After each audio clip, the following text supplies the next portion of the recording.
Hello everyone, कैसे हो आप सभी। स्वागत है आपका अपने चैनल टीचिंग विद पानी में। आई होप आप सभी अच्छे होंगे और अपनी तैयारी को बेहतर कर रहे होंगे।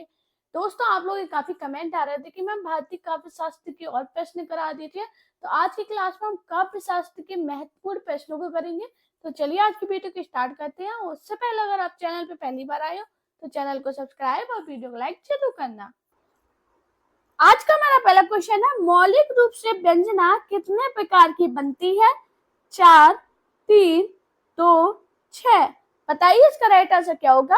हाँ जी, मौलिक रूप से व्यंजना कितने प्रकार की बनती है। तो आप सभी को पता है जो मौलिक रूप से व्यंजना है ये 3 प्रकार की बनती है। तो इसका राइट आंसर क्या होगा।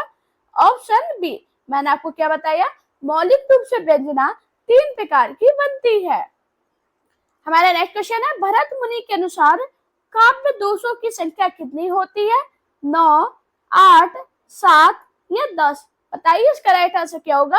हाँ जी, भरत मुनि के अनुसार काव्य दोषों की संख्या कितनी होती है। तो दोस्तों आपको याद रखना, भरत मुनि ने काव्य के 10 गुण तथा 10 दोष बताए हैं। कितने गुण बताए हैं। 10 गुण और 10 दोष। आपको याद रखना, ये बहुत इंपॉर्टेंट पॉइंट है। बहुत पेपर में पूछा जाता है कि भरत मुनि ने कितने गुण और कितने दोष बताए हैं। तो आपको याद रखना 10 गुण और 10 दोष बताए हैं। हमारा क्वेश्चन क्या था, भरत मुनि के अनुसार काव्य दोषों की संख्या कितनी है। तो आप सभी को पता है कितनी है, 10। बात करें भरत मुनि कौन थे, तो आपको याद रखना भरत मुनि को संस्कृत काव्य शास्त्र का प्रथम आचार्य माना जाता है। हमारा नेक्स्ट क्वेश्चन है, निम्नलिखित में से कौन सा अभिनय का भेद नहीं है। भारतीय, आहर, वाचिक, आंगिक। बताइए इसका राइट आंसर क्या होगा। हाँ जी, कौन सा अभिनय का भेद नहीं है। तो दोस्तों आपको याद रखना, जो भारतीय है ये अभिनय का भेद नहीं है बल्कि यह नाट्य वृत्ति है। इसका राइट आंसर क्या होगा। Option A.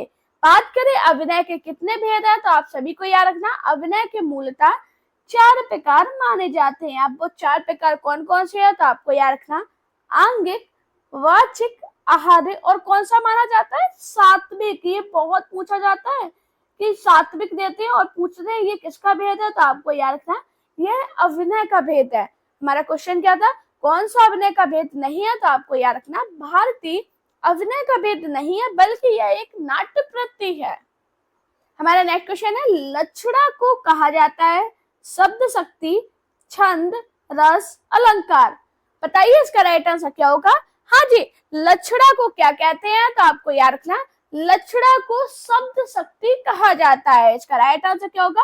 Option A. मैंने आपको क्या बताया, लक्षणा को क्या कहते हैं, शब्द शक्ति। हमारा नेक्स्ट क्वेश्चन है, प्रयोजनवती लक्षणा का भेद नहीं है। शुद्धा, शारोपा, रूढ़ा, गौड़ी। बताओ इसका राइट आंसर क्या होगा। हाँ जी, प्रयोजनवती लक्षणा का कौन सा भेद नहीं है। तो आप सभी को पता है कौन सा नहीं है, रूढ़ा। इसका राइट आंसर क्या होगा। Option c. हमारा नेक्स्ट और मोस्ट इंपोर्टेंट क्वेश्चन, काव्य का सर्वस्व कहा गया है ध्वनि को, वक्रोक्ति को, अलंकार को, रीति को। बताओ इसका राइट आंसर क्या होगा। हाँ जी, काव्य का सर्वस्व किसे कहते हैं। तो आपको याद रखना काव्य का सर्वस्व अलंकार को कहते हैं। इसका राइट आंसर क्या होगा। Option c. मैंने आपको क्या बताया, काव्य का सर्वस्व अलंकार को कहा जाता है। हमारा नेक्स्ट क्वेश्चन है, शब्द शक्ति के कितने भेद है। 2, 8, 7 या 3। बताओ इसका राइट आंसर क्या होगा। हाँ जी, दोस्तों आज के जितने भी क्वेश्चन है सभी इंपॉर्टेंट है। आप लोगों के बहुत कमेंट आ रहे थे कि काव्य शास्त्र से क्वेश्चन करा दीजिए।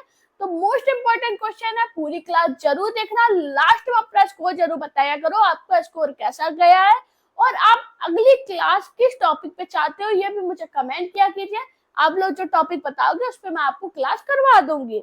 अभी इसका आंसर बताइएगा, शब्द शक्ति के कितने भेद है। तो आपको याद रखना शब्द शक्ति के 3 भेद है। इसका राइट आंसर क्या होगा।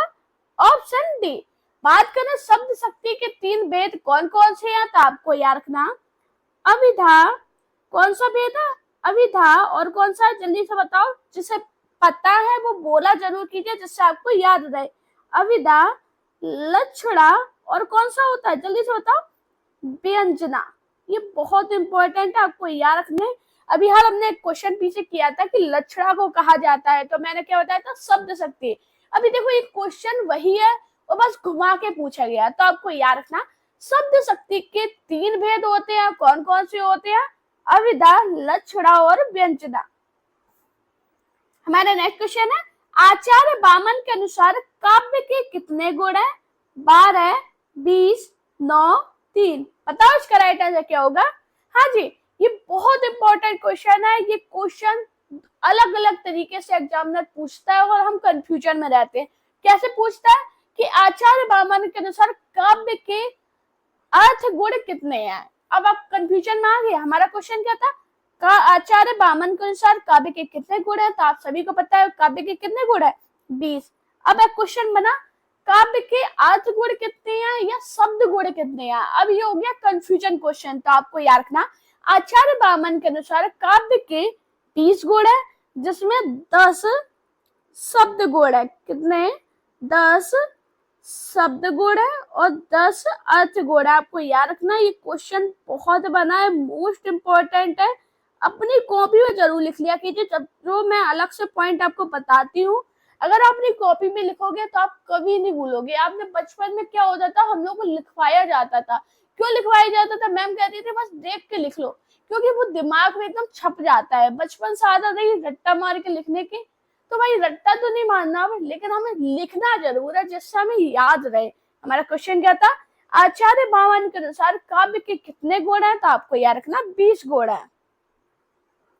हमारा नेक्स्ट क्वेश्चन है, किसने ध्वनि को सर्वप्रथम काव्य आत्मा माना? जयदेव, भरत मुनि, भोजराज, आनंदवर्धन। बताओ इसका राइट आंसर क्या होगा?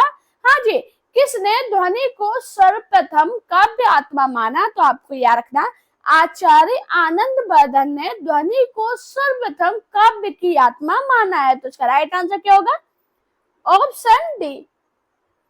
हमारा नेक्स्ट क्वेश्चन है, इनमें से कौन शब्द शक्ति का भेद नहीं है? व्यंजना, अविदा, श्रोता, लक्षणा। देखो दोस्तों, अभी हाल मैंने 2 बार आपको ये क्वेश्चन कराया, मैं तीसरी बार फिर से करा रही हूँ। और ये तीनों क्वेश्चन आपके एग्जाम में पूछे गए हैं। आप किसी भी एग्जाम की तैयारी कर रहे हो, ये क्वेश्चन मोस्ट इंपॉर्टेंट है। मैंने अभी हाल आपको क्या बताया था? शब्द शक्ति के 3 भेद है। कौन कौन से बताए थे? अविदा, लक्षणा और व्यंजना। कौन सा नहीं बताया था? श्रोता। तो इसका राइट आंसर क्या होगा? Option c. हमारा क्वेश्चन क्या था? शब्द शक्ति का भेद कौन सा नहीं है? तो आपको याद रखना, श्रोता शब्द शक्ति का भेद नहीं है। तो इसका राइट आंसर क्या होगा? Option c. हमारा नेक्स्ट क्वेश्चन है, अनुभावों और विभावों की कष्ट कल्पना किस प्रकार का दोष है? समास दोष, पद दोष, रस दोष, उपर्युक्त में से कोई नहीं। बताओ इसका राइट आंसर क्या होगा? हाँ जी, अनुभावों और विभावों की कष्ट कल्पना किस प्रकार का दोष है? तो दोस्तों आपको याद रखना, अनुभावों और विभावों की कष्ट कल्पना रस दोष है। तो इसका राइट आंसर क्या होगा? Option c. हमारा नेक्स्ट क्वेश्चन है, भाम्य के अनुसार काव्य के कितने दोष होते हैं? 5, 17, 4 या 9? दोस्तों इसका आंसर मुझे सभी लोग कमेंट में करना है, क्योंकि ये क्वेश्चन मैंने काफी बार आपको कराया है और ये क्वेश्चन मैंने बहुत अच्छे से आपको एक्सप्लेन किया था। और दोस्तों ये क्वेश्चन कमाल की बात ऐसी है कि ये क्वेश्चन बहुत बार बना है, तो इसका आंसर मुझे सभी लोग कमेंट में करना, भाम्य के अनुसार काव्य के कितने दोष होते हैं। हमारा नेक्स्ट क्वेश्चन है, अलंकार संप्रदाय के प्रथम आचार्य कौन है? मम्मट, भाम्य, अभिनव गुप्त, रुद्रट। बताओ इसका राइट आंसर क्या होगा? हाँ जी, अलंकार संप्रदाय के प्रथम आचार्य कौन है? तो आप दोस्तों आपको याद रखना, अलंकार संप्रदाय के जो प्रथम आचार्य है वो कौन है? भाम्य। इसका राइट आंसर क्या होगा? Option b. मैंने आपको क्या बताया? अलंकार संप्रदाय के प्रथम आचार्य भाम्य हैं। हमारा नेक्स्ट क्वेश्चन है, किसने अनुकरण को काव्य की आत्मा कहा है? डॉक्टर ग्रेशन, अरस्तु, डॉक्टर नंबर सिंह या डॉक्टर नगेंद्र। बताओ इसका राइट आंसर क्या होगा? हाँ जी, बताओ जल्दी से, किसने अनुकरण को काव्य की आत्मा कहा है? तो आपको याद रखना, अरस्तु ने अनुकरण को काव्य की आत्मा कहा है। इसका राइट आंसर क्या होगा? Option b. बात करें दोस्तों कि अरस्तु का टाइम पीरियड कितना है, तो आपको याद रखना, अरस्तु का समय कितना है? 384 से 322 ईसा पूर्व। मैंने आपको क्या बताया? किसने अनुकरण को काव्य की आत्मा कहा है? तो आपको याद रखना अरस्तु ने अनुकरण को काव्य की आत्मा कहा है।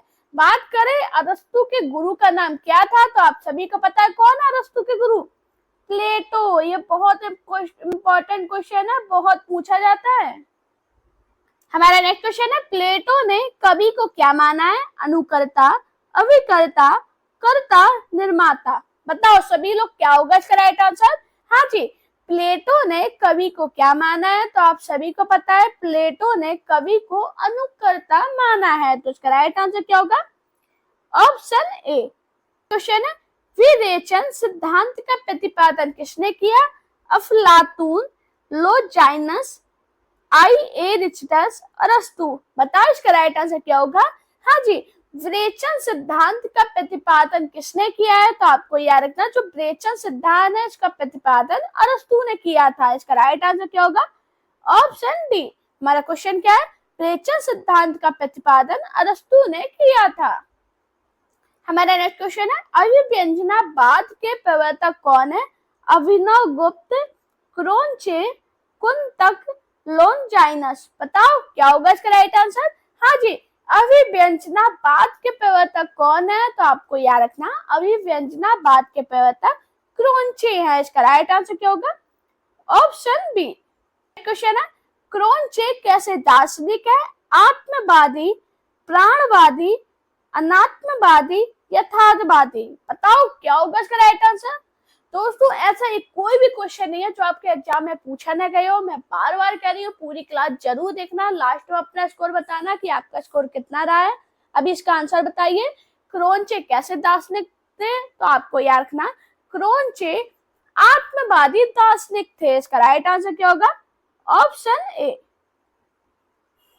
हमारा नेक्स्ट क्वेश्चन है, अभिव्यंजनावाद किस सौंदर्य शास्त्र का महत्वपूर्ण कलात्मक पक्ष है? यूरोपी, ब्रिटिश, भारतीय, रूसी। बताइए इसका राइट आंसर क्या होगा? हाँ जी, अभिव्यंजनावाद किस सौंदर्य शास्त्र का महत्वपूर्ण कलात्मक पक्ष है? तो आपको याद रखना यूरोपी। इसका राइट आंसर क्या होगा? Option A. हमारा नेक्स्ट क्वेश्चन है, काव्य रचना में उदात्त तत्व के प्रमुख किसने माना है? प्लेटो ने, लोनजाइनस ने, अरस्तु ने, क्रोंचे ने। बताओ इसका राइट आंसर क्या होगा? हाँ जी, काव्य रचना में उदात्त तत्व को प्रमुख किसने माना है? तो आपको याद रखना लोनजाइनस ने। इसका राइट आंसर क्या होगा? Option b. हमारा नेक्स्ट क्वेश्चन है, कुवलयानंद के रचयिता है भाम्य, दंडी, पंडित राज जगन्नाथ, अप्य दीक्षित। बताइए इसका राइट आंसर क्या होगा?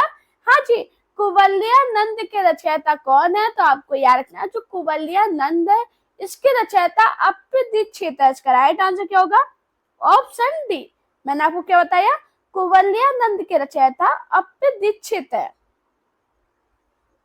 हमारा नेक्स्ट और मोस्ट इंपोर्टेंट क्वेश्चन, आचार्य मम्मट ने काव्य के गुण माने हैं 10, 15, 3 या 8। बताओ इसका राइट आंसर क्या होगा? हाँ जी, आचार्य मम्मट ने काव्य के कितने गुण माने हैं? दोस्तों आप सभी से रिक्वेस्ट कर रही हूँ ये क्लास अपने दोस्तों के साथ शेयर करना, प्यारा सा कमेंट करके ये जरूर बताना आपको क्लास मेरी कैसी लगी है और आप मेरी क्लास को कब से देख रहे हो, ये सभी लोग मुझे कमेंट में जरूर बताना। हमारा आंसर बताइए, आचार्य मम्मट ने काव्य के कितने गुण माने हैं? तो आपको याद रखना 3। इसका राइट आंसर क्या होगा? Option c. हमारा नेक्स्ट क्वेश्चन है, दंडी के काव्य शास्त्रीय ग्रंथ का नाम है प्रतिदर्श, काव्य दर्श, काव्य शास्त्र, भाषा दर्श। बताओ इसका राइट आंसर क्या होगा? हाँ जी, दंडी के काव्य शास्त्रीय ग्रंथ का नाम क्या है? तो आपको याद रखना जो दंडी है इनके काव्य शास्त्रीय ग्रंथ का नाम काव्य दर्श है। इसका राइट आंसर क्या होगा? Option b. हमारा नेक्स्ट क्वेश्चन है, दृश्य काव्य की विधा है नाटक, उपन्यास, निबंध, गीति काव्य। बताइए इसका राइट आंसर क्या होगा? हाँ जी, दृश्य काव्य की विधा क्या है? तो आपको याद रखना जो दृश्य काव्य है इसकी विधा नाटक है। इसका राइट आंसर क्या होगा? Option A. मैंने आपको क्या बताया? दृश्य काव्य की विधा नाटक है। हमारे नेक्स्ट क्वेश्चन है, अनुभावों के कितने भेद होते हैं? 2, 4, 3 या 6। बताइए इसका राइट आंसर क्या होगा? हाँ जी, अनुभावों के कितने भेद होते हैं? तो आपको याद रखना अनुभावों का कितने भेद हैं? तो इसका राइट आंसर क्या होगा? Option A. हमारा नेक्स्ट क्वेश्चन है, भरत मुनि ने रस सूत्र का विवेचन अपने किस ग्रंथ में किया है? नाट्य दर्पण, हृदय दर्पण, नाट्य शास्त्र, उपर्युक्त में से कोई नहीं। बताओ क्या होगा इसका राइट आंसर? हाँ जी, भरत मुनि ने रस सूत्र का विवेचन अपने किस ग्रंथ में किया है? तो आपको याद रखना नाट्य शास्त्र में। इसका राइट आंसर क्या होगा? Option c. हमारा नेक्स्ट क्वेश्चन है, भरत मुनि के रस सूत्र के व्याख्याता भट्टनायक के सिद्धांत का नाम है अनुमितिवाद, उत्पत्तिवाद, भुक्तिवाद, अभिव्यक्तिवाद। बताओ इसका राइट आंसर क्या होगा? हाँ जी, भरत मुनि के रस सूत्र के व्याख्याता भट्टनायक के सिद्धांत का नाम क्या है? तो आपको याद रखना क्या है? भुक्तिवाद। इसका राइट आंसर क्या होगा? Option c. हमारा नेक्स्ट क्वेश्चन है, प्रतिभा का संबंध किससे है? काव्य हेतु, काव्य स्वरूप, काव्य प्रयोजन, काव्य लक्षण। बताओ इसका राइट आंसर क्या होगा? हाँ जी, प्रतिभा का संबंध किससे है? तो आपको याद रखना प्रतिभा का संबंध काव्य हेतु से है। इसका राइट आंसर क्या होगा?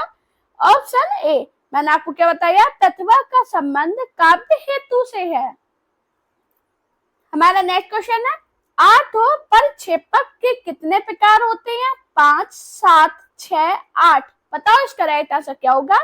हाँ जी, बताओ जल्दी से सभी लोग क्या होगा इसका राइट आंसर? आठों परिक्षेपक के कितने प्रकार होते हैं? तो आपको याद रखना 5। इसका राइट आंसर क्या होगा? Option A. हमारा नेक्स्ट क्वेश्चन है, उज्ज्वल नीलमणि ग्रंथ के लेखक कौन है? रूप गोस्वामी, राजशेखर, अभिनव गुप्त, मम्मट। बताओ इसका राइट आंसर क्या होगा?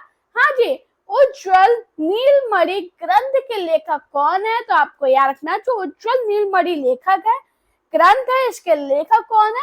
रूप गोस्वामी। इसका राइट आंसर क्या होगा? Option A. हमारा नेक्स्ट क्वेश्चन है, अभिव्यक्तिवाद के प्रवर्तक है शंकुक, भट्टलोलट, अभिनव गुप्त, आनंदवर्धन। बताओ इसका राइट आंसर क्या होगा? हाँ जी, अभिव्यक्तिवाद के प्रवर्तक कौन है? तो आपको याद रखना अभिनव गुप्त। इसका राइट आंसर क्या होगा? Option c. मैंने आपको क्या बताया? अभिव्यक्तिवाद के प्रवर्तक अभिनव गुप्त हैं। हमारा नेक्स्ट क्वेश्चन है, निम्नलिखित में से कौन सा काव्य गुण नहीं है? श्लेष, शक्ति, माधुर्य, समाधि। बताओ इसका राइट आंसर क्या होगा? हाँ जी, कौन सा काव्य गुण नहीं है? तो आपको याद रखना जो शक्ति है ये काव्य गुण नहीं है। इसका राइट आंसर क्या होगा? Option b. मैंने आपको क्या बताया? कौन सा काव्य गुण नहीं है? तो आपको याद रखना शक्ति काव्य गुण नहीं है। हमारा नेक्स्ट क्वेश्चन है, भक्ति को रस रूप में प्रतिष्ठित करने वाले आचार्य मधुसूदन सरस्वती, पल्लवाचार्य, जीव गोस्वामी, रूप गोस्वामी। बताओ इसका राइट आंसर क्या होगा? हाँ जी, भक्ति को रस रूप में प्रतिष्ठित करने वाले आचार्य कौन है? तो आपको याद रखना गुरु गोस्वामी। इसका राइट आंसर क्या होगा? Option D. हमारा नेक्स्ट क्वेश्चन है, इनमें से कौन भरत मुनि के रस सूत्र के व्याख्याकार है? मम्मट, भाम्य, भट्टलोलट, क्षेमेंद्र। बताओ इसका राइट आंसर क्या होगा? हाँ जी, कौन भरत मुनि के रस सूत्र के व्याख्याकार है? तो आपको याद रखना भट्टलोलट। इसका राइट आंसर क्या होगा? Option c. हमारा नेक्स्ट क्वेश्चन है, अनुमितिवाद की अवधारणा किसकी है? भट्टनायक की, भट्टलोलट की, विश्वनाथ की, शंकुक की। बताइए इसका राइट आंसर क्या होगा? हाँ जी, अनुमितिवाद की अवधारणा किसकी है? तो दोस्तों आपको याद रखना जो अनुमितिवाद है ये अवधारणा किसकी है? शंकुक की। इसका राइट आंसर क्या होगा? Option D. दोस्तों अगर आपको मेरी वीडियो पसंद आए तो वीडियो को लाइक कीजिए, चैनल को सब्सक्राइब कीजिए, अपने दोस्तों से वीडियो को शेयर करना, मेरा Telegram account, Insta account, Facebook page में मुझे फॉलो कीजिए। अपना प्यार और सपोर्ट चैनल पे इसी प्रकार बनाए रखिए। Thank you guys watching this video.